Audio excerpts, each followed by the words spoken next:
At the edge of a forgotten mountain range sat a village known as Hollow Ridge. It was small, quiet, and rarely appeared on any map. For the locals, ghost stories were a favorite pastime, especially the one about the Whispering Trail, a path that led into the hills and never came back the same. No one really believed it until a young journalist named Leo arrived. He had heard awesome things about the scenery and wanted to hike the trail alone. The villagers tried to admonish him, telling him to beware the strange voices people claimed to hear in the woods. Leo laughed. "I've done harder hikes than this," he bragged. "This trail will be perfect for my next article." An old man who lived near the trailhead warned him again. "People vanish out there. It's not just a story." Leo didn't disagree out of rudeness. He simply didn't care. He was young, conscious of every heartbeat of adventure, and eager to prove himself. The path started off easy, but after an hour, it became more twisted and indirect. Leo checked his GPS, but it lost signal. He marked trees with tape, trying to stay on track. Then he heard it, an audible, distant whisper that seemed to echo through the forest. He froze.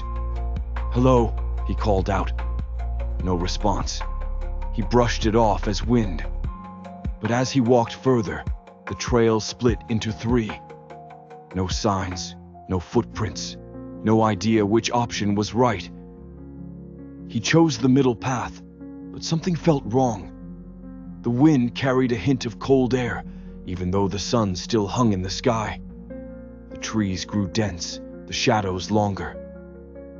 Suddenly, a loud snapping sound made him turn. No one there. The whisper came again, louder this time, and somehow, it said his name. Leo tried to pinpoint the sound, but failed.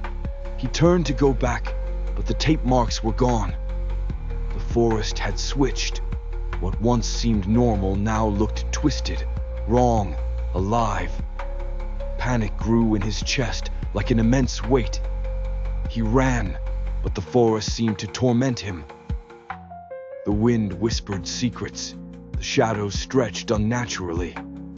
Every sound grew louder, every echo more personal. Leo remembered what the old man had said, and for the first time he believed. He screamed for help, but only heard his own fear coming back to him. After hours, or maybe days, he stumbled out of the woods, dirty, trembling, and silent. The villagers found him sitting on the edge of the trail, muttering nonsense.